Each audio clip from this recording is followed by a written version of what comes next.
the virtual backgrounds are great unless you move your head. I plan on not moving for the next hour. Brilliant. Brilliant. Well, we are recording. We are. So, a little message came up to said, by attending this meeting, you consent to recording. So I guess I consent. I guess you consent. Consent is a good thing. Let's talk nonsense. Yes. Specific For some reason, I can hear me. Oh. Coming back through my headsets. So I don't. Is it because you're? Is it because I'm loud? You're always loud, Fraser. I'll get used to that. I think it might have stopped now, actually. Cool.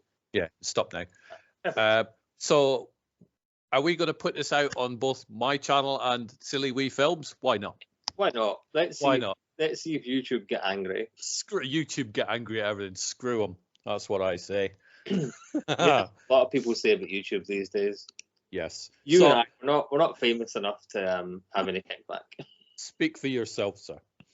So, hello to everybody on Silly Wee Films. So there you go, and hello to everybody on my channel. You should, to be fair, you should know who I am anyway. So, you know. So, what are we going to talk about, Fraser? What topic? What are we going to? Let's talk about why people are so mean about films and TV. Yep. Are people mean? I thought everybody was like chilled and really happy about everything. My YouTube algorithm, my YouTube recommended at the minute, it's filled with two things. First one, so I'm always going to bring it back to Doctor Who. So Children in Need went out on Friday. As part of that, they did a 5-minute comedy sketch for Doctor Who with David Tennant back, and it was a comedy sketch, right? And for those who don't know, the creator of the Daleks, the Doctor's greatest enemy, is Davros, who back in the 70s has always been portrayed in a wheelchair, but as a life support system, and he's got horrible scarring in his face from an accident. And in this episode, in this little 5-minute sketch, they go back before he was in that accident, and he was a fully abled standing man, played by the same actor who's played him since like 2008, and that was Davros. And then they did a little behind the scenes video after, and Russell T Davies, the showrunner of the show, again, he did it in 2005 to 2010. He's back for who knows how long, and he said that him and the production team weren't comfortable with having a villain in a wheelchair because it can cause some negative tropes. He said it's well known, but he says it's well known in TV and film that if like villains are in a wheelchair or scarred. James Bond did that all the time. All the major James Bond villains are disfigured in some way. And he said, this is Children in Need. These are children who might be different, and I don't want anyone to cause them to be excluded from anything. So from now on, this is Davros. And I'm very happy with that decision. And Doctor Who fans were very calm about it. Went, great, cool, moving on. No, of course they didn't, Stuart. No, they didn't. Can I just say that I've seen Davros throughout the years, because he's Davros has been in it often and throughout the decades. I never even thought of that as a wheelchair. I thought it was just half a Dalek. Yeah, of course. So I'm like, oh look, a disabled Davros. I was just thought, it's half a Dalek, because it looked like half a Dalek, the bottom half, and it was fine. Yeah. And I never really saw him as disfigured. I just saw him as an alien, because guess what? There are quite a few of those in the Doctor Who universe. So I never even thought of it as a wheelchair. But I don't. He's made a choice. Yeah. He's explained his choice, and you don't have to agree with him, or you can agree with him, because we are able-bodied people, so we can't really comment on it. But from a creative standpoint, we can.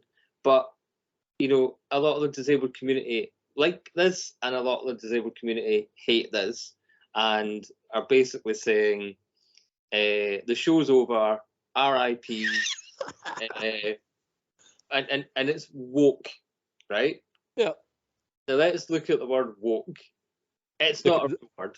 The correct use of it or the fake use of it, because nobody seems to know. If apparently it is from, and I'm not a historian, so I'll probably get some of it wrong anyway. But apparently that word has been around since the turn of the last century, and it was a word that was used by the black community in America way back. That's what I saw in some sort of article or something.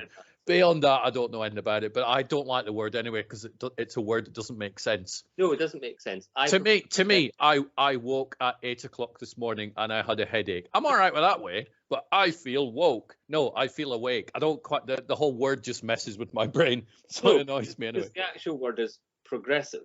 Yes. Yeah. Mermaids can't be black. What? No. Fictional characters. No, exactly. She wasn't black in the cartoon.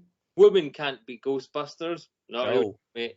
Women can't be Ghostbusters because only men can be. You wish it was a real job. Only men can be Ghostbusters. The Doctor can't be a woman. Why?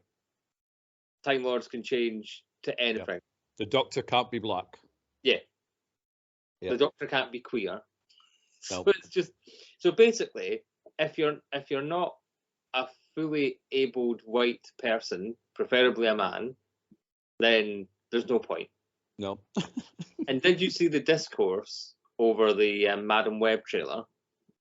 I watched the Madam Web trailer and I thought, oh, it's quite good actually. That was beyond.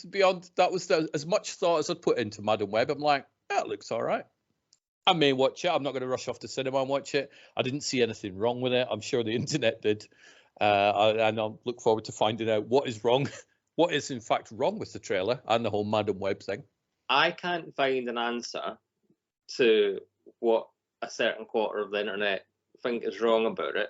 All I get in my YouTube recommendations is a picture of an angry white man, 30s to 40s, maybe a bit older, and a screenshot from the trailer, and it just says trash.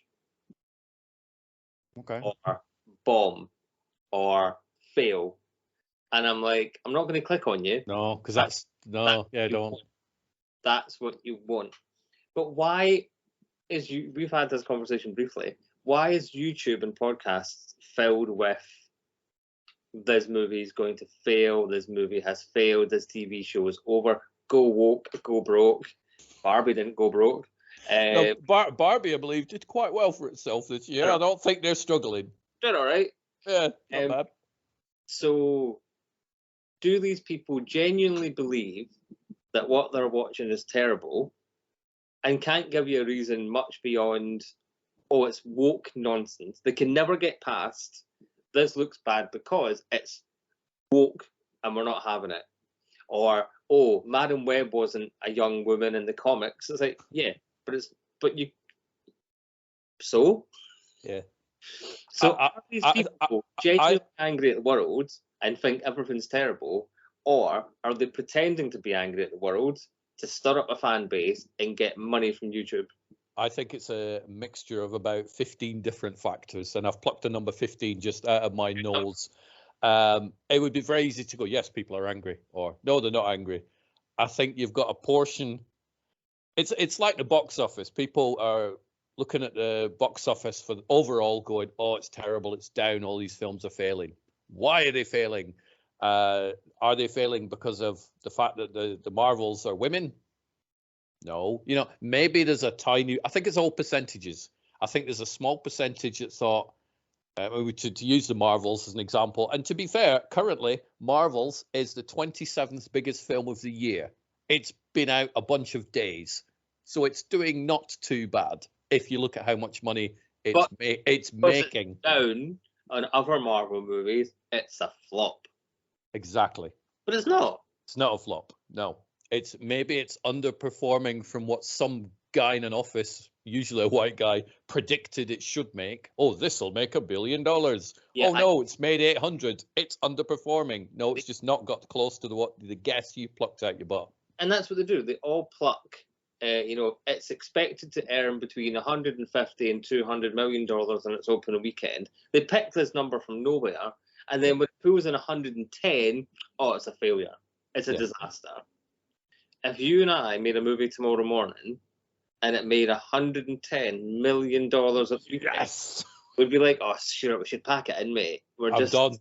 Yeah, we're not getting the money that we want. No, I'm massively disappointed. But you look at The Flash, right? And The Flash did not do well in its box office when it came out. it had a lot of problems behind it. The lead was troublesome. There was a lot of reshoots. Before it came out, DC got taken over by Gunn and Safran, and they reshuffled everything, except we still haven't got to that reshuffle yet, but that's fine. It's 2025 problem. So they had all that going against it. So the numbers were really low on The Flash. Plus, I don't know who asked for a Flash movie, to be honest with you. The Flash TV show was perfectly fine. And the movie came out, didn't do very well. But then on digital and streaming, it did really well. No, it doesn't count though, Fraser. Apparently money from digital and streaming is not real money. It doesn't count. It's nothing. No, it's not. I enjoyed The Flash. I thought it was great. I really liked it. I annoyingly thought it was a decent film. Yeah, I mean, I was like, you know what, Ezra Miller, just get him out.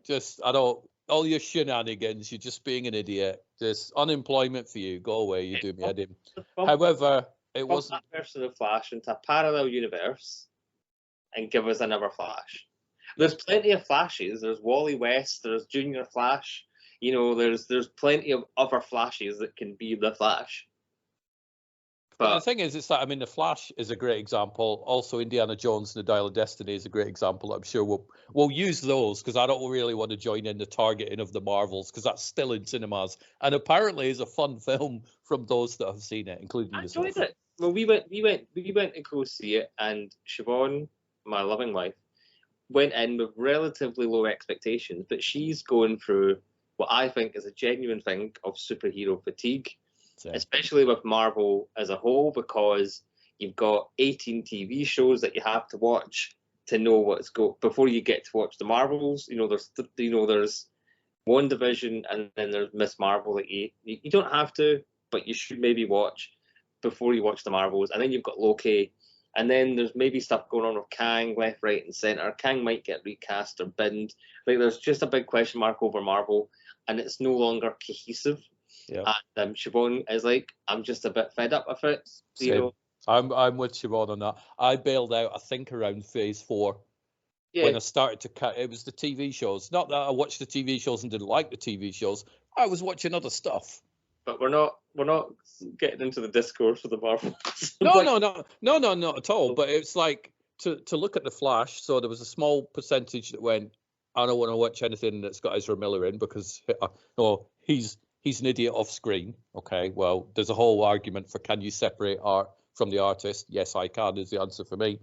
And then there was, DC's getting rebooted anyway, so what's the point? There was a percentage of that.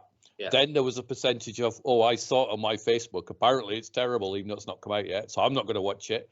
I've never understood people's logic with that. Oh, this guy on Facebook says it's terrible, so I'll skip it. Make your own mind up. God's sake, what's the matter with you? So there was that. But then around the time The Flash came out, you had Mission Impossible Dead Reckoning Part 1 due. You had Barbie, Oppenheimer, all due. There was loads. Yeah. I ended up, and Indiana Jones was around that time. So there was a month where there was about 4 or 5 big films came out. And I skipped. I skipped Indiana Jones and the Dial of Destiny and ended up watching that on digital. I did go see The Flash, I did go see Oppenheimer, and I did go see Mission Impossible. And then I was just like, you know what, I need to save money because each time I go to cinema, it's not just walking down the road to buy a ticket. No. It's heading into Manchester by bus, which is an hour each way. And I thought, you know what, I'm good. I'll have to sacrifice something. And my sacrifice was Indiana Jones and the Dial of Destiny, which I watched eventually and thought it was great. So I'm going to be woke, and I'm going to say that Ezra Miller's they, not he. I'm not a fan of it. Oh, yeah. It don't me. This is the one. I know. That annoys. I mean, I'm not what you've said annoys me, but it's just like the world we live in just massively annoys me. But I don't mind if somebody misgenders somebody or gets pronouns wrong, as long as you go, all right, sorry. Like they prefer being they or she or he, they, he. Yeah. Like, because you can just ask, so my nephew, formerly my niece, transitioned a while ago, and I said to him, I said, what pronouns do you want me to use? And he was like, he, him. I was like, cool, perfect, fine. And then as long as you know. Yeah. And then my 86-year-old auntie so it's my brother's son and my auntie. We just got it like that, and just like no discourse, no nothing. It was just like, well, I hope he's happy, and I was like, oh, I love you. I love forgetting that. You know, that's, and man, it was like, I know it'll be hard for your brother, and it's difficult for everybody, but as long as he's happy, I was like, oh, I love you for that. So like, ally in the corner. But anyway, but Ezra Miller, it's stupid shit. Like, there's no doubt it doesn't matter what the pronouns are. They did stupid shit. Yeah, like, I mean, smashing chairs over people's heads and stuff. It's like, do you know what? Strangling a fan on camera. Yeah. Why was that not it? Why was that not? Why did Warner's in DC at that point not go, we maybe have to brush this under the carpet and move away from it? Because the film had already been made, though. Yeah. Okay. And there be the difference. Because it's too much. Because it's like, do it again. It's very risky. I mean, it's like, oh yeah, we've cast Ezra Miller. Do we need to recast them? Well, we haven't started shooting yet, so we can do. Brilliant, not a problem. Yeah. We finished the movie that cost us, I don't know what the budget is, but I'm guessing it was quite hefty. Do we throw that in the bin?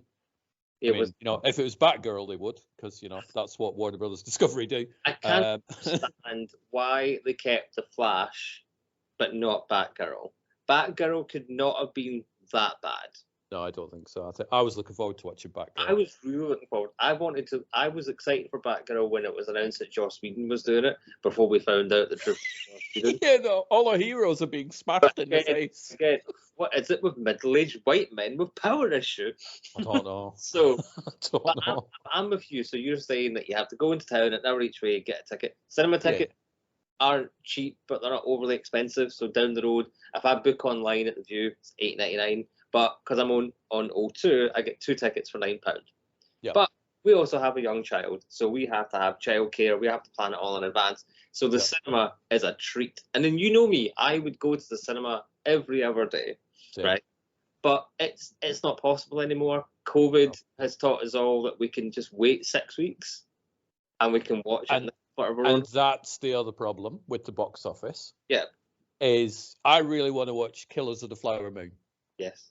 I didn't really want to go sit in the cinema and watch it for 3.5 hours, 4 hours if you put the adverts in. Because I don't know about you, but I always end up in an auditorium where there's some idiot on their phone or somebody's having a loud conversation behind me, or I don't know, I'm jinxed. Like that. And that's the sort of film that I want to concentrate on. Yeah, exactly. So I'm just going to wait for it to drop onto Apple, because I know it will probably by the end of the year or early January or something like that. And I will sit down at home and I will watch it. For the same price as a single cinema ticket, I will have a month's access to Apple, and I'll watch a whole bunch of other stuff as well. Yeah. So there's that aspect. I think that's the same. I waited to watch Shazam 2. I waited to watch The Flash. I watched the new Teenage Mutant Ninja Turtles at home. What else have I watched? There's been a few things that I've just watched at home, but I'm also a bit like, especially with Marvel, just to caveat back, I feel like we're all waiting for the next Avengers film, the next team-up film.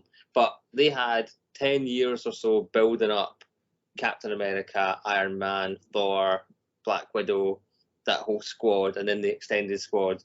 And then it peaked with Infinity War and Endgame. And it was this big hurrah moment. Where do you go from there? Yeah, you can't go bigger. Right? Because it don't get no bigger than half the population of the planet disappearing. Exactly. I mean, maybe the whole population of the planet disappearing. But you know what I mean, though? Like, so once you have all that huge moment, and then you went straight into Spider-Man: Far From Home, which was a good film, it just felt like a downward dip, because now we're going to, all those characters that you loved for the last 10 years, they're gone now.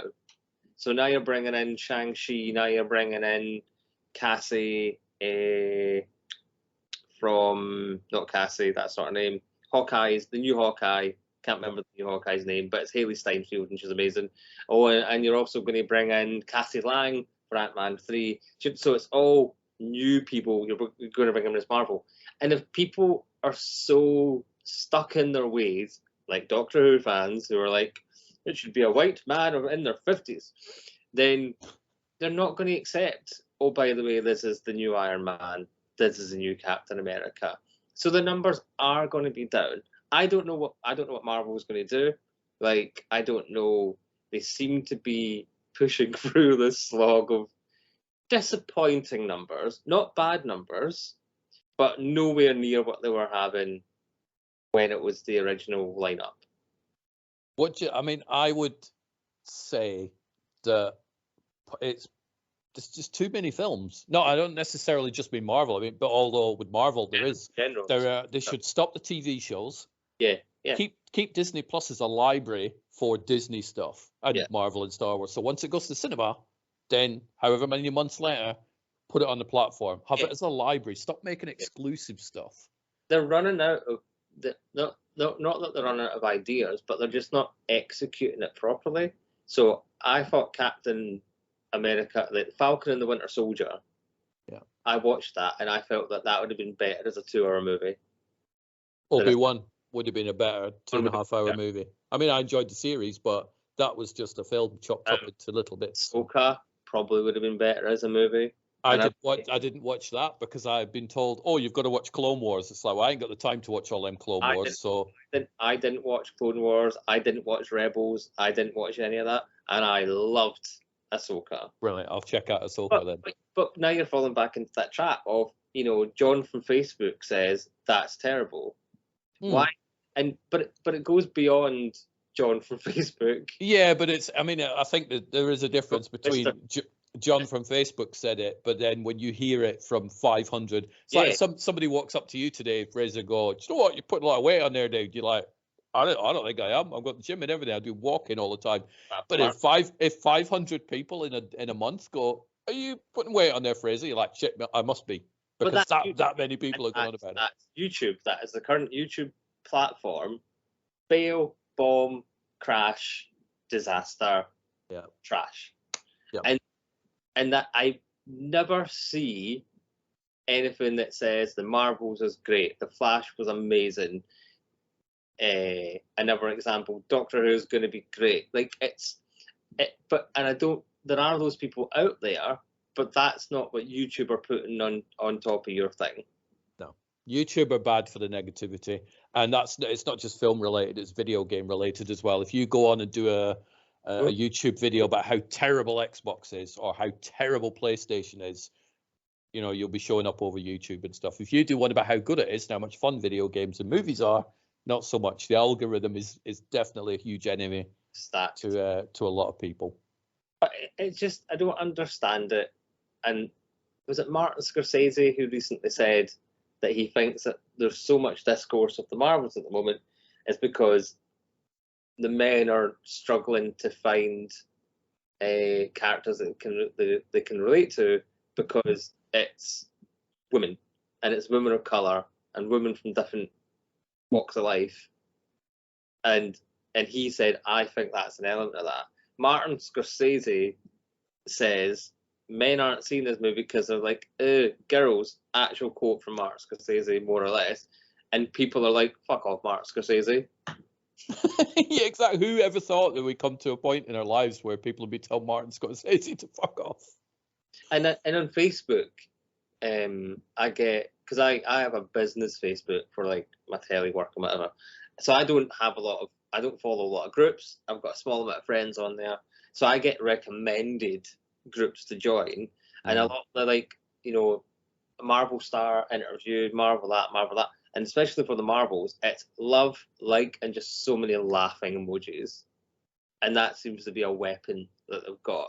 And nothing winds me up more than just a laughing, reacting face. Because there's nothing to go at with that. There's no conversation to be had with a laughing emoji. You're like, I don't even know what you mean by that. But are we not capable of making our minds up anymore? I know you are, and I am. And I know a very small amount of people that, I do a lot of podcasting with Stu Miller, who's one of the most negative film critics that I personally know. And I say that to his face. So if he's listening or watching, yes, Stu, you know, I will listen to his rants for entertainment purposes after I've seen a film. And if he watches a film that he likes and I wasn't familiar with it, then I'll check that out. But if he hates a film, I don't let it put me off. I'll go make my own mind up. But people don't. You see a lot in the Facebook comments where somebody will say, I went to watch Venom 5 or whatever. Oh, it's terrible. I hated it. And you will see a lot of people replying going, oh, I'll skip that then. Because I was going to watch that because I really liked Tom Hardy and I enjoyed the previous 4. And obviously I'm making up Venom 5. And they'll skip it. And not far off, though. Not far off. They're doing the 3rd one.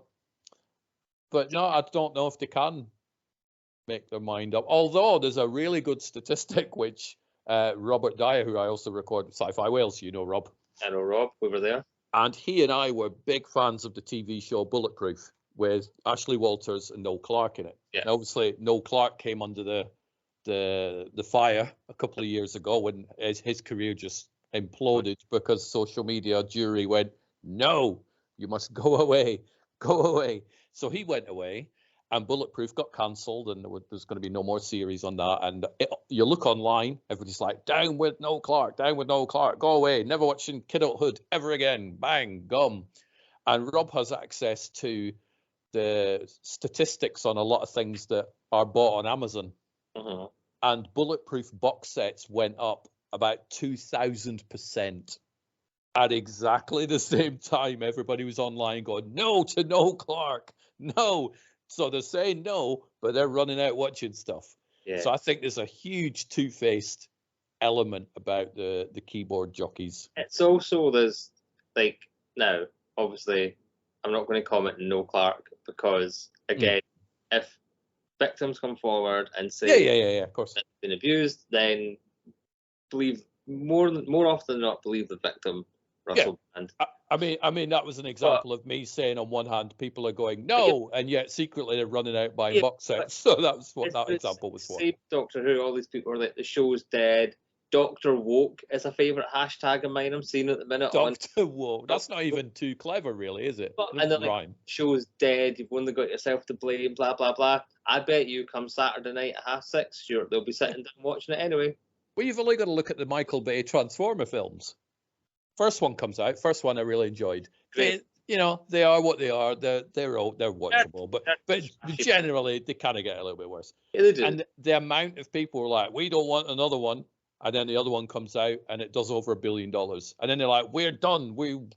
Michael Bay doesn't need to do another Transformers movie. Michael Bay goes, I gotta do another one. We're not gonna watch it. Over $1 billion. Vote with your wallet. But we were saying this the other day, so you've got all these people on YouTube who go, this is terrible, that's bad. Podcasters, this is terrible, that's bad. No one is putting a gun to your head and saying, you must watch this. Nobody's forcing you. You are letting a show, a film, a character, a person, whatever, fill your head, take up your mental space that you're so enraged with. Let it go. Mm-hmm. You're not being paid to review it. You're not. You might get clicks for reviewing it, but what does that give you on YouTube in the grand scheme of things? 0.00001. Probably the same amount of money I get for 90's Day on Amazon Prime. Slight little plug. I want my £50. Yes. But the point is, though, no one's forcing you. No. So why are you doing? And you told me that you've got a podcaster friend who goes, "Oh, it's my duty to watch." Yes, I have to watch them to review for my show. Yeah, so that was the aforementioned Stu Miller. So yeah, he used to do it. I have to watch them. No, you don't. But that you were saying, all these movies are coming out, and you look at your wallet and you look at your time, and all the TV shows that are coming out, we genuinely don't have the time to watch everything. So I am so much more picky now about what I take the time to watch. My wee boy will go to bed at about 8:30 at night, and then my wife and I will have 2 hours of time together. So before we have to go to bed, before he wakes up at 7:30. So we are very picky, and we go, right, what we're going to watch? What's out now that we want to watch? And then when we go to the cinema, what are we going to go see? Yep. And before we just go see anything, but now we're like, right, here's what's on. This is what we're definitely going to go see. So I don't understand why it's just filled with trash, woke, fail, bomb, when just not watch it. I think, and I don't even know whether this is a pandemic cause or whatever, but people are so much angrier now. I suspect they were probably angry before the pandemic, but it just feels like it's more noticeable because we had a break. We had a break from dealing with a lot of these people other than online. And then you go back out to the world and you just see the grumpiness again. But, you know, which is better, Xbox or PlayStation? Well, I've got both in the house. Exactly. You don't have. I'm fine. You like them both. You can't like them both. You've got to pick a team. Why? You know, it's Mask v Unmasked. That was obviously, it's Trump v Biden. Everything's tribal. Yeah. It's Call of Duty versus Battlefield. It's Star Wars v Star Trek. It's Marvel versus DC. Which one do you prefer? Well, I personally like the darkness of the DC stuff, the Snyderverse. I was a fan of that. Still like Marvel movies. I think they're fun too. Yeah, but apparently you can't do that. You've got to choose. DC TV shows over Marvel TV shows and Marvel films over DC films because I tried to like Shazam 2. Couldn't do it. No, couldn't do it. No. Switched it off after the first 10 minutes the first time. And then I was like, no, I feel compelled to watch it because I really enjoyed the first one. Wasn't a great film. But one of the actresses in that, Rachel Zegler, is getting absolute slack for existing. Because apparently she isn't a huge fan of some of the choices that were made in the 1930s with Snow White. I think this goes back to. Show me the quote where she said that, because I can't find it. Is that not real? Because that's what I heard that they were. They were mad at. That's what they're all saying.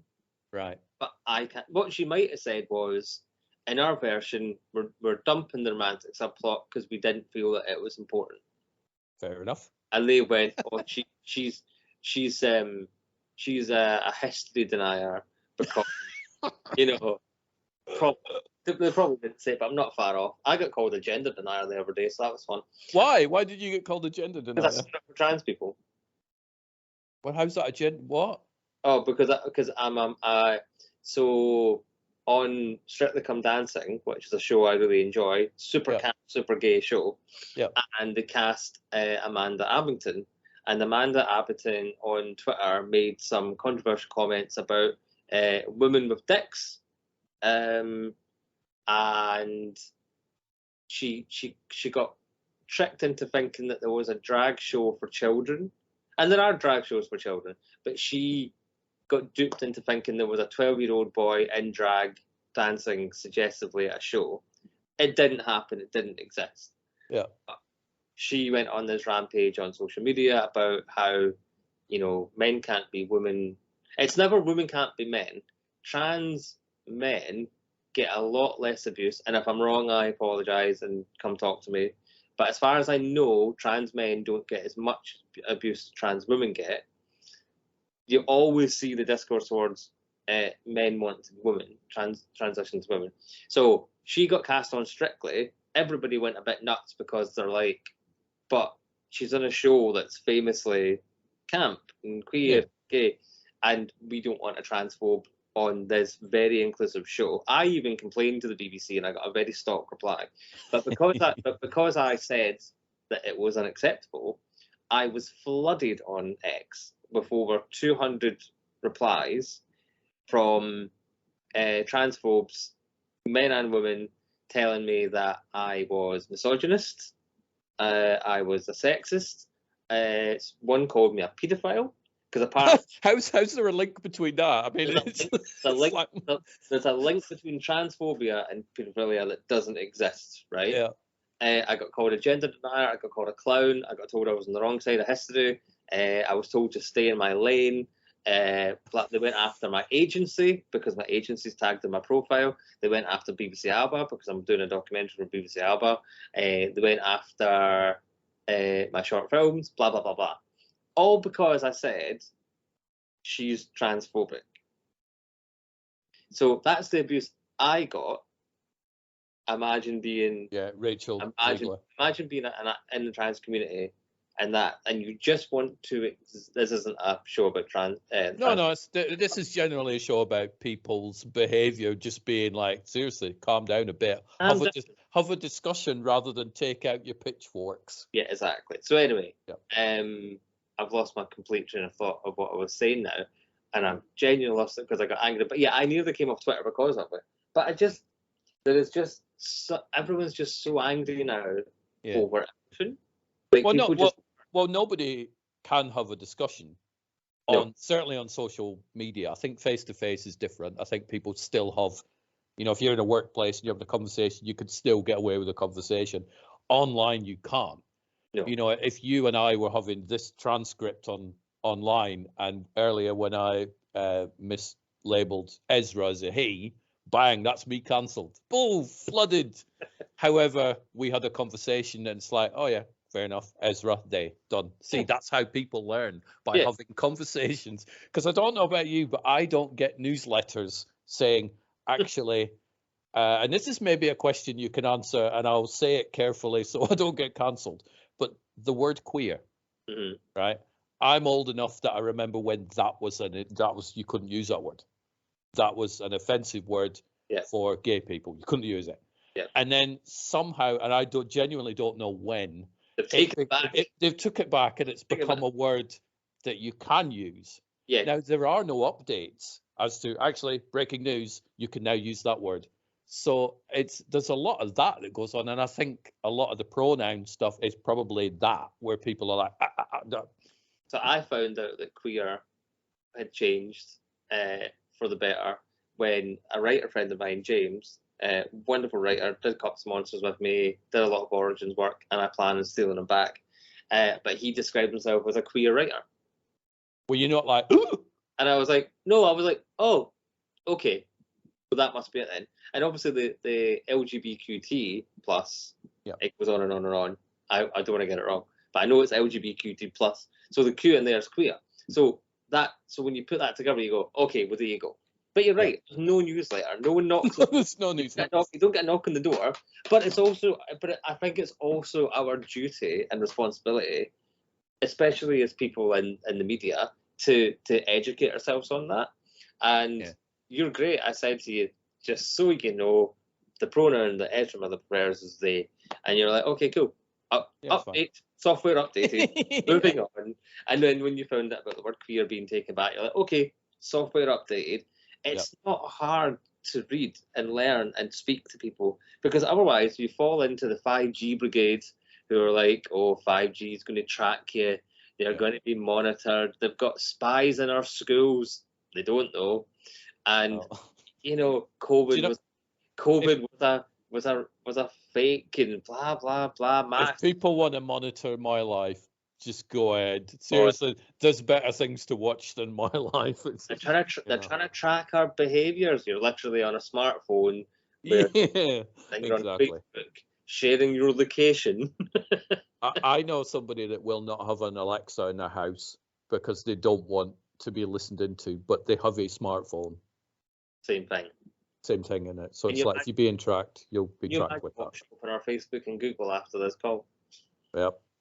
It's just madness. But the difference is, it's like, you have conversations. I don't like the fact that to use the pronoun thing as an example, so somebody's online and they reply to a comment going, oh, Ezra Miller, but you use the wrong pronoun, is that the abuse that goes towards that person rather than the conversation that we just had. Yeah. It's just bang, get them. And then this poor person comes off social media and thinks, I can't cope with that. Yeah, why are we not allowed to make the mistake and learn from that mistake? Why is that? Now, there are some cases where you should absolutely be kept away from normal, safe, happy people. People who abuse people sexually, mentally, etc. Yes, go down in a fire. But if you make an innocent mistake, or I make an innocent mistake, and we go, that was a mistake, we didn't know, now we know, let's move forward. Oh, look, now Fraser's trying to backtrack out of what he originally said. Yeah, look at him. Oh, that's not. I saw Fraser apologise. That didn't look genuine to me. Yeah. I know he was crying and stuff, and he was all red-faced and looked really apologetic. He's been around actors. He knows how to act. It's that sort of stupidity. It's like there's no defence. There is no defence. So, going back to Russell T Davies being called an ableist and be calling this, that, and the other because he's decided moving forward, this actor will not be portrayed in a wheelchair. This character will not be portrayed in a wheelchair. They're like, well, why did you not have that problem when you used him in 2008? Like, because he changed his mind. Yes. He evolved. He learned. But also, we live in a different world. Yeah. Because the world is evolving. In some ways, it's evolving good. In many ways, it's evolving not so good. But it's changing. We've been watching Grange Hill, so we've been rewatching that from the very beginning. Now, Grange Hill was a children's show set in a school that started in the late 70s. Exactly. So we're now on like season 11. They go for? When did it start? Season 31. You've got a wee while to go. Many years. We're currently around 1986 at the minute. Have we done Just Say No? We've just done Just Say No. Yep. We're now on the Danny Kendall, Bronson sort of years. But on those very early episodes in the late 70s, oh my God, the racism. I can't even repeat what they would call some of the black kids in that show. And that was a kids show that was on the BBC. That was high profile. Yeah. And so at that time, I don't even want to say it was acceptable to say that, but it must have been, because it was on the BBC prime time on a kids show. So it must have been okay to say that stuff. Yeah. Now it's not. Now you would never. I'm not even getting away with saying it on YouTube. But in a kids show, it was. Times change. A lot of go back to watch Friends.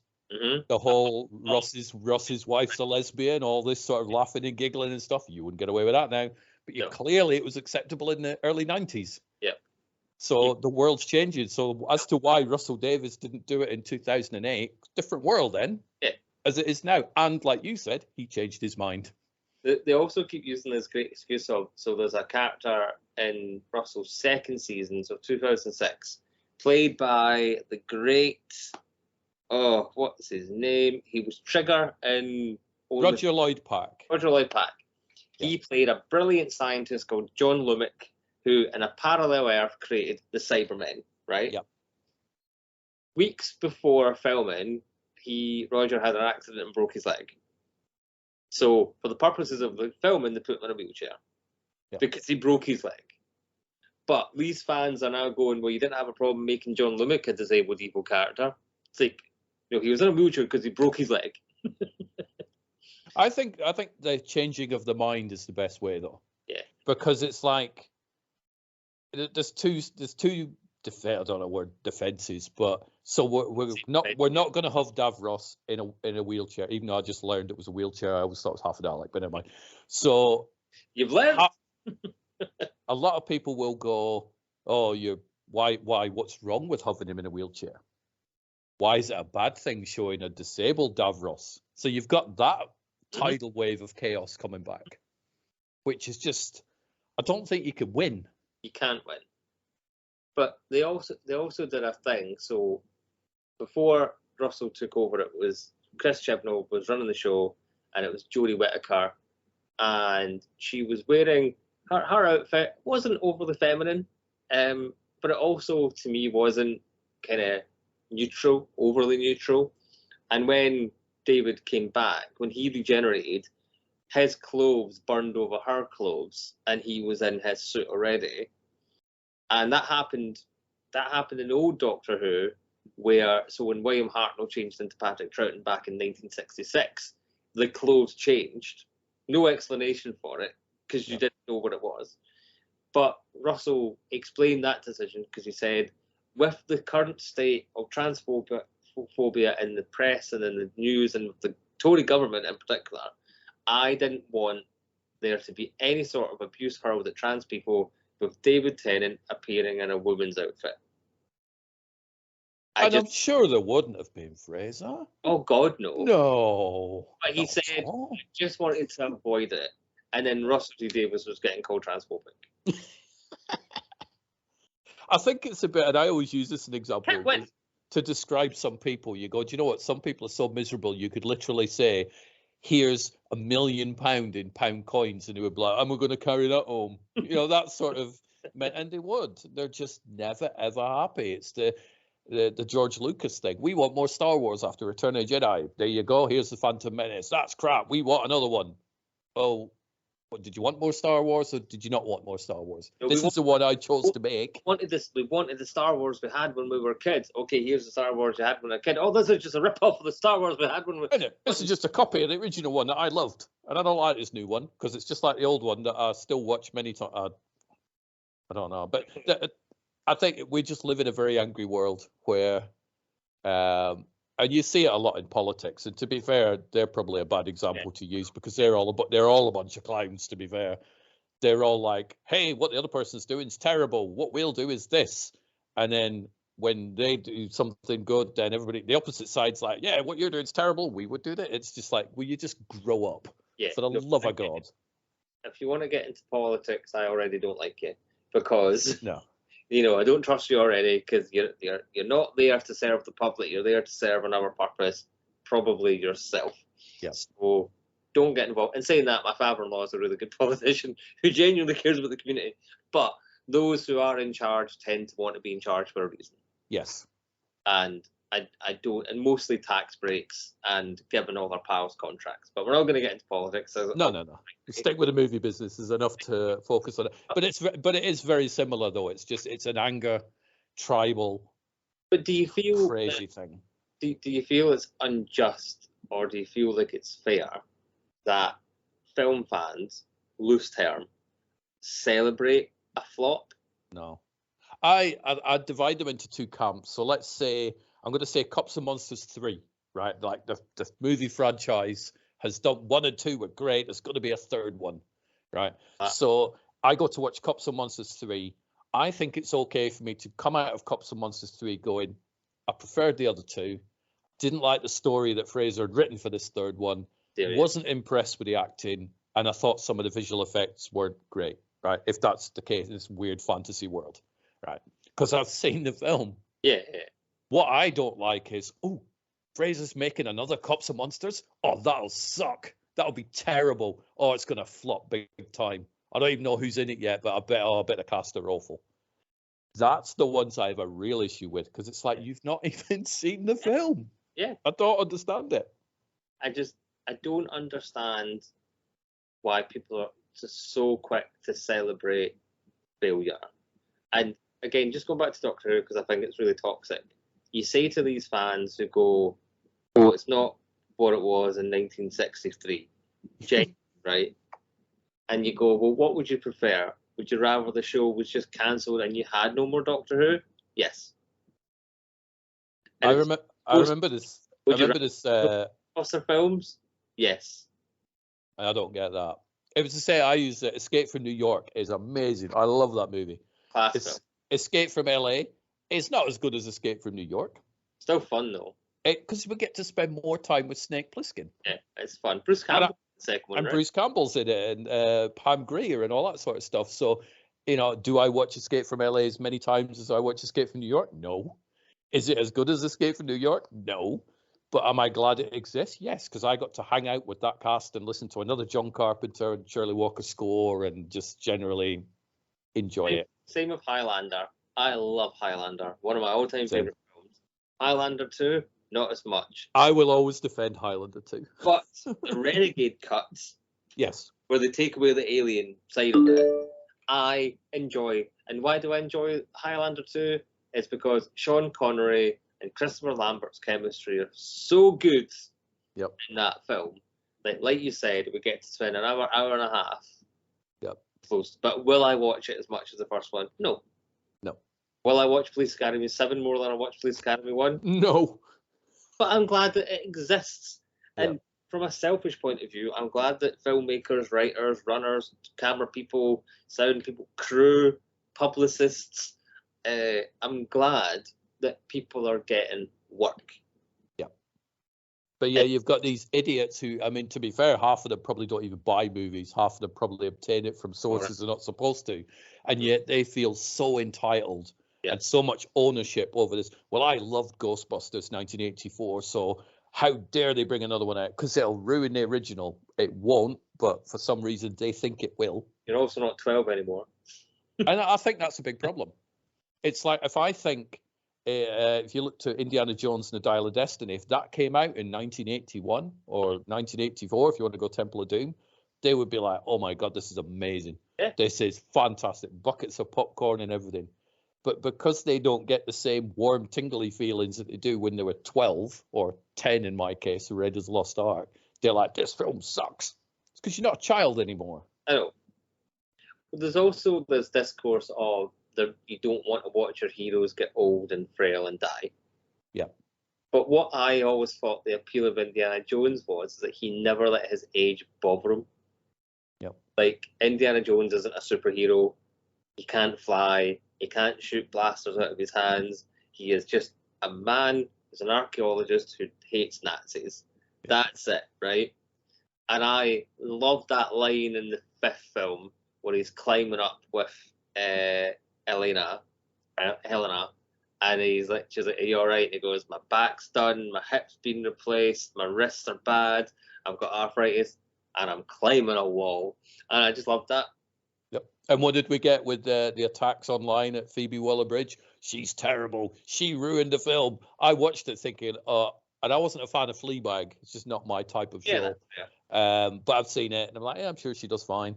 And I watched Indiana Jones. I'm thinking, oh, here we go. Let's see what this character does. And I'm like, I don't get what everybody was mad at. I really don't. I still to this day cannot see why they were all going, she ruined it. Yeah, it's Indiana Jones, not Indiana Jane. It's like, it's still not Indiana Jane. Yeah, it's not. I mean, do they forget that Marion Ravenwood and Kate Capshaw and I've forgotten Dooley or whatever from the 3rd one. I've forgotten her name.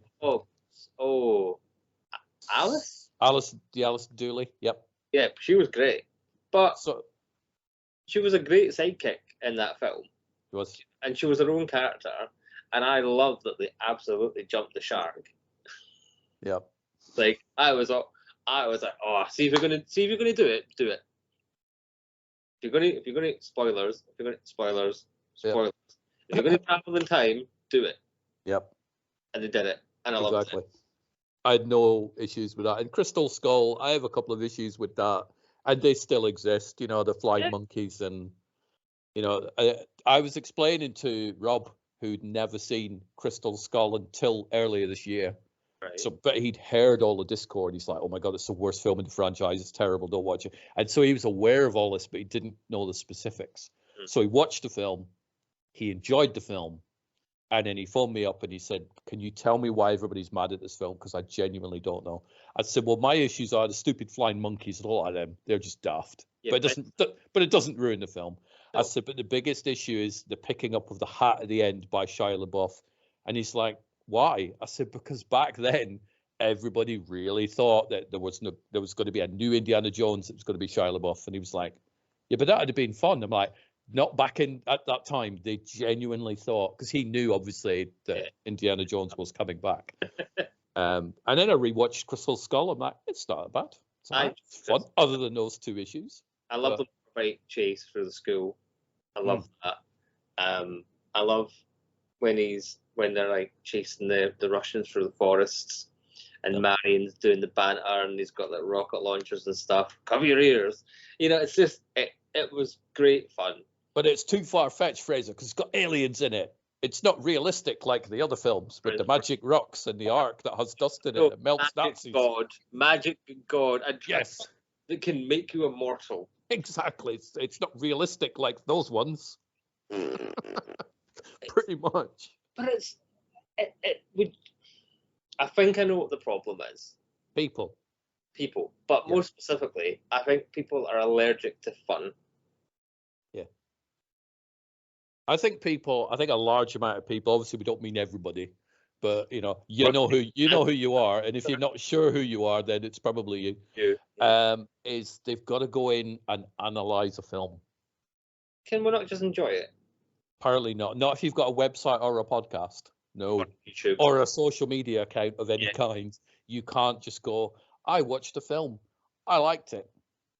Can't do that. You've got to analyze it and rip its ingredients apart and dissect it. And no, I wholeheartedly disagree.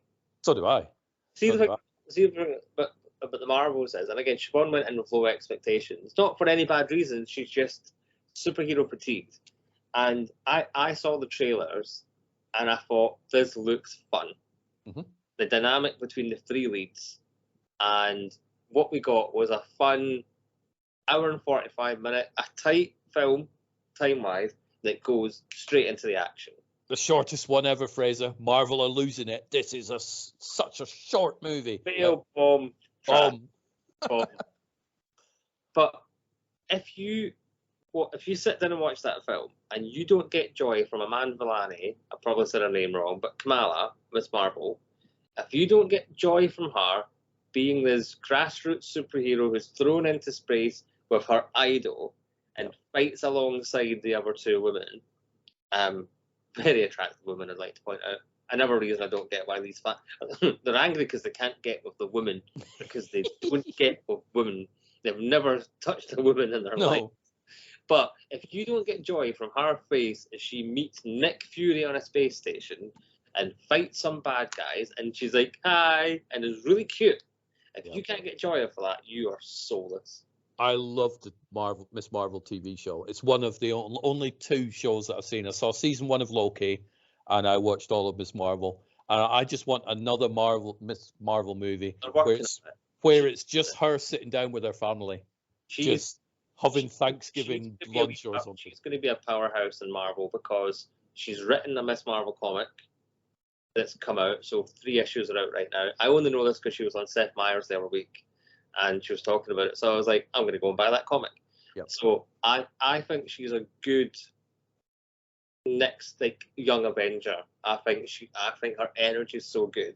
I think she'll get season 2 because they set up at the end of the Marvels her meeting the new Hawkeye, Kate Bishop. That's her name. Kate got there in the end. I played her in the Lego game. There you go. Yeah. So I think so Madam Web, Marvel's, Doctor Who being a woman, Helena from Indiana Jones. If you don't like that and you're so angry that you have to do an hour-long video, we're doing an hour-long video defending it. If you have to go and attack that, you're either sexist or racist. There's no other words for it. And you can come after me all you want. You can't say to me, oh, I don't like it because it's a bad story. Story's fine. Go write your own story, see how you get on. Yeah. Oh, I can't identify with the cat. It's when they were talking about doing a black Superman film. Yeah. It wasn't Superman being cast as a black actor. There is a genuine Superman comic where it's another Kryptonian and he's black. And people went mental at the idea of a black Superman. And they went, and the white man's defense is always, you don't need to recast these characters to be different genders or color or race. Give them their own stories. That's more interesting. We don't need a black Little Mermaid. We don't need a woman Doctor Who. Just make her another companion, another Time Lord, and let her have her own adventures, and we'll keep Doctor Who separate. It's like, no, these stories already exist. You just read them. One thing that does niggle me, I'm going to go back to the Ghostbusters in a second, and I'll try and phrase it correctly. Hopefully you know what I mean anyway. But when Ghostbusters, the 2016 one, came out, it did annoy me. I like the film, but the whole marketing angle of it, going, hey, look, they're women. Hey, look, they're women. We've got Ghostbusters, they're women. We're doing a woman's Ghostbusters. It's like, just make a Ghostbusters film with a woman cast. Don't use the fact going, they're women. Look, we've got women as your marketing angle. And that probably ties in with the Black Superman thing as well. It's like, if you're making a movie and then you go watch the Superman movie and it's like Michael B. Jordan or something in the role, it's like, da-da-da, you go, wow, cool Superman movie. Yeah. I don't like it when they go, we're making a Superman movie, we're making it black. Yeah. Don't do that. Don't use it as a marketing tool. Just make the film. Yeah, don't make someone's gender or race a novelty. Yeah. And I don't think Paul Feig went in going, I want the world to know that this is the women's Ghostbusters. No. I think he went in going, I'm going to make a Ghostbusters film with 4 of the funniest women that I know. Yep. And some brainhead, some smarty pants at Sony went, I've got a really good idea. We're going to market this as a women's film. Yep. And that's the mistake. It's using that as a market. You hear the same thing with James Bond, where they're like, we need a black Bond, we need a Jane Bond, we need this. And everybody's like, we need a black one. Who can we get? Find the nearest black one. Idris Elba, you'll do. And he's like, I don't want to be the black James Bond. If you're asking me to be James Bond, that's a whole different conversation. But don't just pick me because, you know. And I think there's the marketing angle that niggles me. And I think that also inflames a lot of the dickheads who are like, what? Black Superman? No. There are no black people on Krypton. This is outrageous. Well, I loved about Doctor Who recently, and it goes back to this, and it's like someone was on the set when they were filming the Christmas special, and Ncuti Gatwa from Rwanda moved to Scotland when he was young, raised in Scotland, studied at the Royal Conservatoire of Scotland. He's on set in Cardiff wearing a leather jacket and a kilt, and on Twitter, Doctor Who's dead, Doctor Woke, look at Butter's gone. And you read the comments down, and they're like, well, why do you think it's dead? Oh, they've got him in a skirt. And someone said, it's a kilt. And then someone says, well, that's cultural appropriation. And I was like, well, he's Scottish, so it's not. Also, you don't have to be Scottish to wear a kilt. I know many people who aren't Scottish who wear a kilt. Yeah. I don't wear a kilt. King Charles, nearly mistitled Charles then. King Charles, I've seen him wear a kilt. As far as I know, he's not from Scotland. Parasite in chief, as Christopher Eccleston calls him. But and I was like, oh well, he's Scottish. We know he's not. He's from Rwanda. Yeah, but he lived here. Yep. You don't sound Scottish anymore, but you're still Scottish. Yep. Do you know what I mean? Doesn't. So there's a guy called Mr. TARDIS. He won't watch this, and he describes it as right-wing brain rot. And I have to agree. We're just so angry, and it's just like, and I love that we're here. We're an hour in, and it doesn't feel like we're an hour in, and we're defending choices that people make. Yeah. Because there's so much discourse again. Like, it's just so more popular to be angry and to hate something than it is to celebrate it. But it's more tiring. You obviously know from yourself because you've lived a life.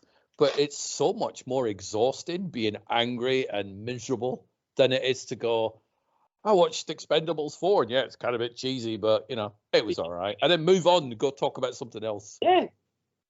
I always go back to, I was a 7-year-old kid, right, and I went to the cinema, or was taken to the cinema to watch The Cat from Outer Space.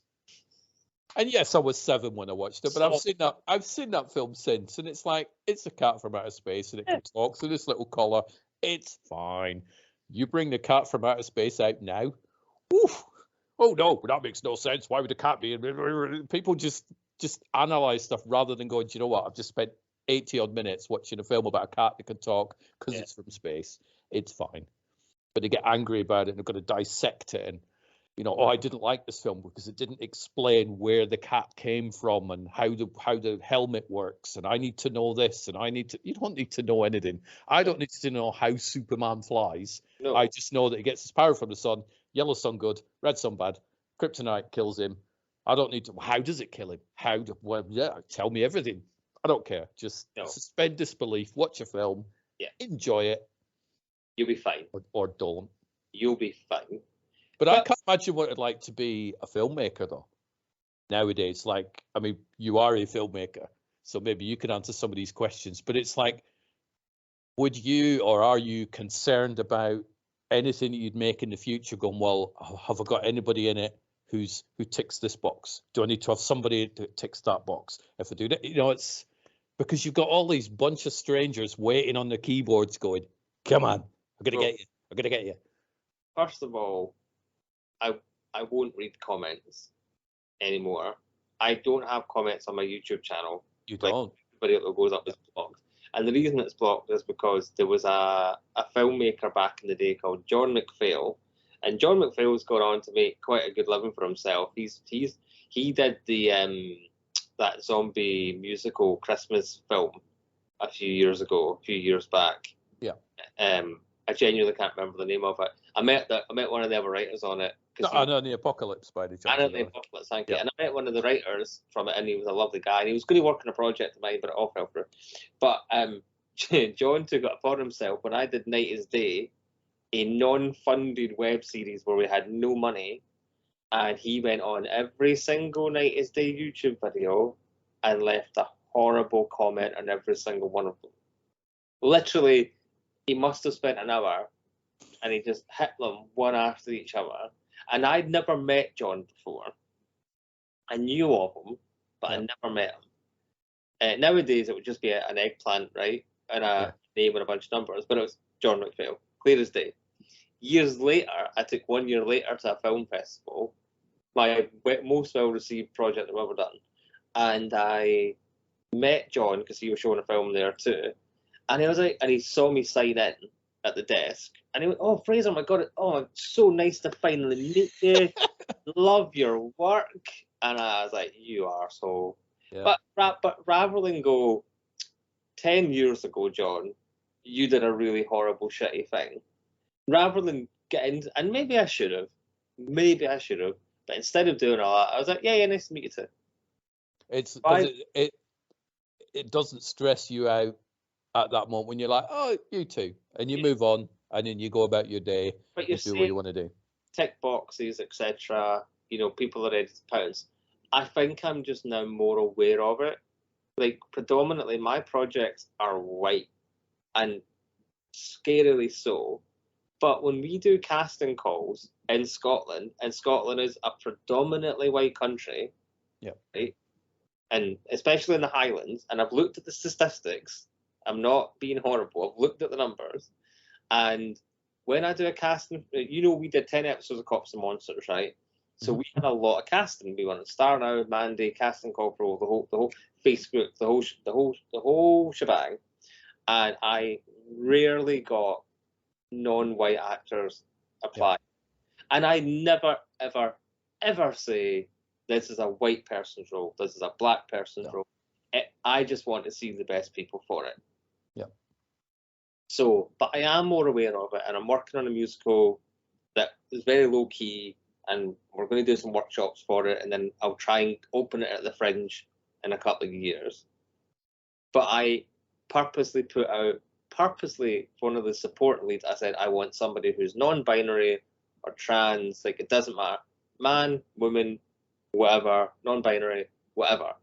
I specifically want to see people from that neck of the woods. Yeah. Nobody's put their name forward. Nobody. So it's hard.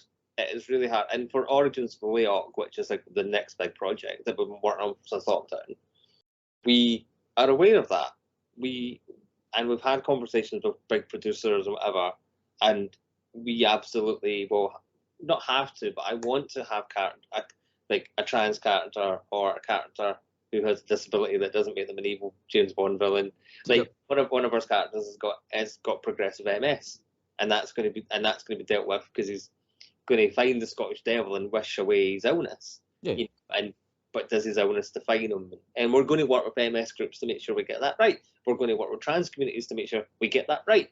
You know, Debbie Moon, she's another queer writer. You know, Debbie's a lesbian, and she loves the fact that we have lesbian characters in Origins of Layok, because it's all about representation. And the writer's room, she insists that it's a 50-50 split between woman and man and non-binary, etc. Whatever. Because we are the people. If we're in a position of power, we are the people that make that change. Yeah. You're leading by example, aren't you? I think it should be not. And I'm not like, hey, here comes your savior. No, not at all. But you're one of many, many, many saviors, or at least should be. But we have a responsibility to open doors. So yes, I'm more aware of it, but I don't feel like it's I don't feel like, oh God, it's a gun to my head, I need to have a trans character. I want to. And that's the difference. And I remember Gamergate, when horrible men gamers were angry at women. Yeah, women don't play games. Yeah. And like Felicia Day was like, she goes, I used to see a guy with a geeky game t-shirt on, and normally I'd be like, hey, how are you? Now I cross the street. Yeah. Because they were giving out the addresses of like women game designers and coders and story writers and whatever, and saying that's her address, go get her. That was happening. And when I went on Twitter and I was saying this is appalling, you know, women are just as qualified as we are, they're a place just like everyone else. not, they're a person as well as your sister, your mother, your auntie, your cousin, your niece, or whatever. They're human. Why are we treating women any different than we are men? I got called gay. I got called sexist towards men. Oh, it's amazing you can talk with a cock in your mouth. It's like, so. Just say, so I saw, right, just on that one, right? So I know the guy who got me into podcasting years ago, like 701 episodes ago, and somebody used that very same thing to him. God, that's amazing. You can type with a cock in your mouth. He went, oh, sorry, your mum was breastfeeding me. was like the best reply ever to the cock in the mouth one. But so you defend women, you're gay. Yep. You defend trans people, you're a misogynist. Well, apparently, I don't know, but there needs to be some sort of guidebook which explains all these things to us, because I don't understand them. I want a Venn diagram, to know where I sit. So there's no winning. But yeah, I'm more aware of it now. But I don't care. Like they would come after me if I didn't cast any people from different walks of life. They'll come after me when I do. That's the thing, isn't it? It just seems that nobody can get anything right. Whatever you do, there's a program down here on Channel 5 called Jeremy Vine. So it's like a debate show, which I'll watch because I like listening to people debate. The topic's usually stupid. I'll watch it for Storm. Storm's amazing. She's better than Jeremy, in my opinion. Yeah. So I was on the Facebook group this morning for that, and one of the topics was, is it okay to break the speed limit? Right. That was a simple question.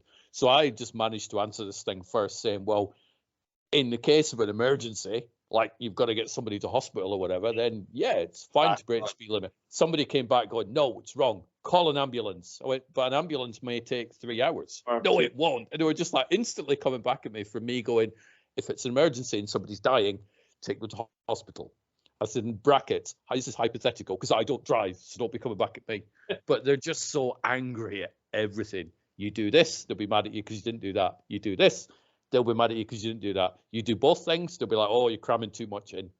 It's just, there's too much anger in the world. If my son started choking and went blue in the face, and my choice was get in my car and drive 90 to the hospital, or wait for an ambulance, I'm in a car doing 90. Exactly. So it's a no-brainer. It's like, well, that's what I do. Well, no, you shouldn't. Why shouldn't I? So wait for an ambulance. Might take 3 hours. No, I'm sure it won't. Let my son choke and die then. Great. Yes. Now you're just being dramatic, Fraser. Fuck off and die. That's all I can say to that. And I'm sorry if I've lost your monetization. I haven't even got any monetization, so screw YouTube. They won't monetize me because they're mean and horrible. What is nice though is that there are people like you and I out there who are happy. We are film fans. Yeah, we love movies. And TV fans. You and I can call each other up any day, any time, and we can chat for 2 hours about the films that we watch, TVs that we watch, and we go, I really enjoyed that. Well, I really enjoyed this. You've got your list of 150 films that you love. I'm currently on, and you set me that challenge to do 100, and I'm currently on. I think I'm on like 143 at the minute. So 72. And nice. I've my list, and I was like, it's fairly diverse. It's mostly movies from the 80s. Yeah, well, I put my list on, and somebody instantly came back, going, you've no films before 1957. I went, well, not on that list. On the other list I do. On the 150 I do, because I've got Wizard of Oz will be in that new 150 list. But they're instantly going, ooh, something missing. Well, how about you focus on the ones I've put there? Enjoy those. Look at those wonderful titles instead of going, you've not put something on. It's insane. It's a lovely warm day today. No, it's not. It's cold and miserable. I'm sure it'll rain tomorrow. Brilliant. You looking forward to Christmas? No, it's too expensive. Well, just avoid it then. Well, I can't avoid it because I've got to buy presents. Well, you're going to have to buy presents. So I don't want to. Pick a lane. Pick a lane. Stay in that lane. It's just, like you were saying, it takes so much more energy to be angry than it does to just enjoy things. Like, I can't wait for the next Ghostbusters film. I can't wait for it, but I'm not and I saw somebody reply to James Gunn because he'd shown a picture of the page 1 of Superman Legacy or whatever. It was like Superman Legacy by James Gunn or something like that. Was it just the title page? I think it was, yeah. Right. So I saw that, and the first comment back was somebody go, "Oh my God, I can't wait till 2025." And I'm like, that kind of annoys me because it's like this. At the end of the day, it's going to be maximum of 3 hours, this film. Yeah. Don't be going, is it 2025 yet? So you can watch a film for 3 hours. I love movies. I don't love them that much. That's like at the end of always comes back. At the end of the 50th anniversary of Doctor Who 10 years ago. Can't wait 10 years for the 60th. It's like, just go about your life. Films are meant to be entertainment, just, and distractions from your everyday life. They shouldn't be, unless you're making them, of course, it shouldn't be your be all and end all. No. I am wrapping this up in 15 minutes. Yeah. For my next thing. But I am venturing back into the world of film. I have not made a feature film since started shooting in 2010. Post was up to 2011, and then we premiered it at the film festival in 2012. That's how long it took to make a film back then when you had no money, right? Yeah. So, and I had a great experience on it, I had a bad experience on it, all around the board. The Glasgow Film Festival took it as long as it was the premiere, the world premiere. It was. You could go buy the tickets, but there was like a comment section underneath, and I got blasted by a troll who claimed to be in the TV and film industry and claimed to know what they were saying, made quite egregious lies about me that weren't true. Apparently, I don't let anyone play in my sand pit, that nonsense, even though I am an extremely collaborative person. Well, you've let me play in your sand pit. Yeah. I was just a tweeter in my little website and a podcast and stuff, and I've hosted panels for you and stuff. So it's like I've played in your sandpit, so we can debunk that one. Already planning to bring you back into the vote. Anyway, it doesn't matter. So cast and crew all jumped on to defend it, but I was 21 and this was my first ever film, and this was my first ever film festival. And when I went to the organisers, this is really bad. This has, you need to take the comments off and close the comments. They're like, we can do that, but then we'd have to pull your film. Wow. It's a 21-year-old filmmaker, and it's his first film. So you nervously go, oh no, okay, it's fine. And so the abuse continued right up to the point where the film came out. We sold out in 11 days. We were the second film to sell out at the film festival, beaten only by the Muppets. Those flipping Muppets. Damn you, Kermit. Damn you. The frog. But I'm venturing back into filmmaking. I've got a great producer out in Australia, Dicentium Films. He is very supportive. He's got plenty of success under his belt. He's got some really exciting movies coming out soon. He's doing well. He likes me. He and I are working on this film. And for once, I am genuinely excited about making a new film. Because I don't have to direct it. No. My directing days are gone. But I have not. So you called me a filmmaker there, and I was like, but I'm not, though. I'm a writer. But predominantly, I was a filmmaker because I did a whole bunch of short films. But because my work now is predominantly TV or web series, I much prefer the banner writer. Okay, I'll go for that. I'll check. That's your pronoun then. That's my pronoun. Writer. But not around the world, but in Scotland in particular, in the indie film scene I think it's a bit better now, but when I was in it, it was so toxic and it was so bad, and much like this whole conversation was, the people in the industry in Scotland would rather see you fail than succeed, and these are my toys, you can't have them. It's like that in the podcasting world. There are a lot of podcasts I listen to who will never mention the name of another podcast. They'll say, I listen to another show at the weekend and blah, blah, blah, blah. They will never mention the title because they're so petrified of, my listener's going to go listen to theirs. Oh, no, they might not listen to both. How are they going to manage 2 podcasts in a week? And they won't do it. And I don't give a monkeys. It's like, I'll happily. I mean, all the stuff I've been doing for a decade, like all the web articles, I don't make any money from that. I do it because I love movies and I like supporting filmmakers and all that type of stuff, because films are awesome. They've helped me through my childhood and they've got me to adulthood with entertainment along the way. I've learned about cats from outer space and assembling Avengers and the Wars in the Stars and trekking Ghostbusters, a Black Mermaid. Yeah, exactly. All that sort of stuff. In the spirit of yay people, I would like to shout out to, it just came to me, this wasn't pre-planned, Dean Structor, D-E-A-N Structor, good friend of mine, runs a YouTube channel, desperate to get up to however many, I don't know how many subscribers he's got at the minute, but he's desperate to get up to the next milestone. Like you, he's always got content coming out, so go support him, go with him. Dr. Freedom, great YouTuber in America from Ohio, who gives the truth about Doctor Who stuff. He's not a horrible hater. He's just no. He says even because I'll support whoever's the Doctor because that's what we should do. So go look at those two people. And Who Culture, which is more business. It's more like it's a What Culture arm, but they nearly got cancelled like a couple of years ago. But they're the only like proper affiliated UK Doctor Who YouTube thing, and the people who write it and the people who present it, Ellie Littlechild is great. So go support those people. Yeah, be supportive. And as you know, so my final thing would be, if you watch a movie you don't like it, don't worry about it. There is always another movie or another TV show that you can watch. If every movie and every TV show was great, there would be no great movies and TV shows, because the benchmark would just be leveled and everything would be amazing, and then nothing would be amazing. So you watch a film, you don't like it, get over it. Not every film's made for you. No, life's too short. It is. Life is far too short, and I have, ever since having Harrison, I have reached this wonderful Zen-like state. I am in a really healthy relationship where, we're solid. My wee boy's great. My telework getting better. Got a documentary coming out at the end of the year on an actual TV channel. I'm writing a film that's definitely going to get made.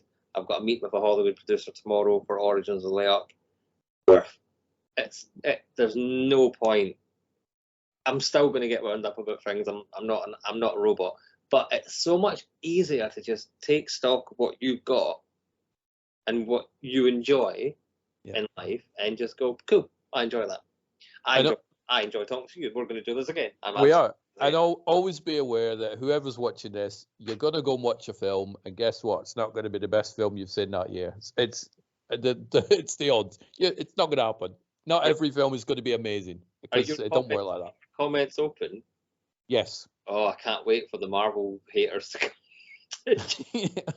Bring it in. Anybody who wants to leave a comment, just do. Leave comments. I'll answer them. Fraser won't, but I'll answer them. Your comments are off on your channel. They're on. If you watch it on youtube.com/from page to screen, come over Silly Wee Films and leave some comments. Standpoint, I probably shouldn't say anything that will offend people. Oh, go for it. I don't care.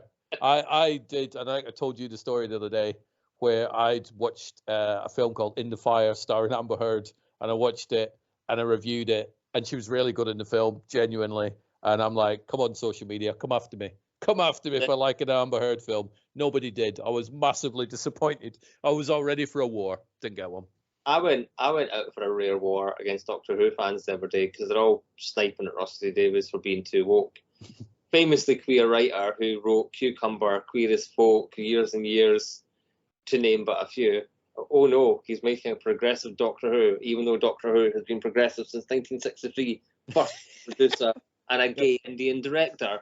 Carrying on, but I went after Doctor Who fans yesterday. I was like, see if you don't like what this Doctor Who is, fuck off. Yeah, just don't watch it. Right? And I said that the fandom is better without you. Go watch the Doctor Who that you prefer. Leave us alone to enjoy our Doctor Who. Nothing. It's hugely disappointing when you're waiting for a fight. You're like, come on. You don't get it. It's when you're not expecting one and one comes out, you're like, whoa, where'd that come from? But I've not really had that either. But I was ready for a fight, and it was not afforded to me. So they're all talk. Yeah, there's a guy who built, and this is me wrapping up. A guy built a TARDIS phone box, and he said that he's disassembling the old girl because he cannot promote the 60th anniversary, knowing that Russell T Davies is in charge, right? And he goes, and I feel like I'm protecting her in a way with all the memories we have that are so loving. First of all, it's a wooden fucking box. Yeah, it's a box, isn't it? Yeah. Second of all, you've got 54 followers. Yep. It's like, get over yourself. I'm protecting her. Russell's not reading your tweet going, oh, I've lost a fan. Russell's not like, maybe I need to rethink my entire strategy for this new Doctor Who. Come on, guys. Should we change it? Back to the writer's room. Come on. I just hope that when Ghostbusters comes out, Frozen Empire, I really hope it pisses fans off. Of course it will. Because Ghostbuster fans are so entitled. But until that, we've got Aquaman 2 to set the internet on fire when that comes out. That's the next biggie, in it? That'll all make people mad. I choose not to watch it. Yeah, same, because it's like, I'm all right. I'm not for any specific reason. Just like, you know what? I like the first one. It was fine, but I'm good. There's plenty of other stuff I'm trying to catch up on from years ago. The trailer looks fine. Yeah. I just don't fancy it. No. You know what I want? I want a Mummy 4. Yep. Get Brendan back. And Rachel Weisz. Yep. Don't do this to me. Don't not have Rachel in it. Because I even enjoyed the third one as much as you can. But there was quite a gap between 2 and 3. Yeah, there was. But with this Brendan Fraser renaissance that's happening, I want a Mummy 4. Bring it back, Mummy 4. And if people go watch it and they don't like it, it's fine. Exactly. It's not a problem. Don't blow a gasket or any body organ. Don't do it. Just move on to the next movie. Go back and watch the first 2. Yeah. The first 3. It's fine. I showed Siobhan the first film. Came out in 99. Yep. Phantom Menace time. And Siobhan had never seen it before. And she preferred it to Indiana Jones. Oh, no. Well, do you know what? Could be generational. She's not wrong. It's an opinion, isn't it? Yeah, and it's fine. Yeah. And guess what? It's fine. We're not going to cancel her. No, it's not a problem. Really difficult to cancel. Fine. It's fine. Well, I always enjoy having a catch up with you, Fraser. I like the fact that we're now back in touch. I like the fact we're doing this. So you have to have a good old think about a topic. Once again, hi to everybody on Silly Wee Films, the YouTube channel. So because this is going out as audio as well on my podcast feed. So I will probably just whack it out as a video and with my comments off because I don't need John McPhail. And I'm putting it on the front page of Screen One with the comments on because I don't care. Bring them on. I never did that. Receipts or it didn't happen. I know what happened. Yes, exactly, because you were there. But yes, always a pleasure, always a joy. Let's just talk nonsense. We've got plenty to talk about. There's plenty coming out. Let's talk about the decline of the Mission Impossible. Decline? How dare you, sir? Right, cancel your next meeting. We're going to talk for about an hour and a half on that one. But I'm up for that discussion. No, I have to go speak to. I have to go speak to my agent now. So, well, you go speak to your agent. I'm going to go speak to my manager, Annette, downstairs, and see how she's doing. Perfect. All right. Pleasure. Take care, Fraser. Next one. Goodbye. Bye bye.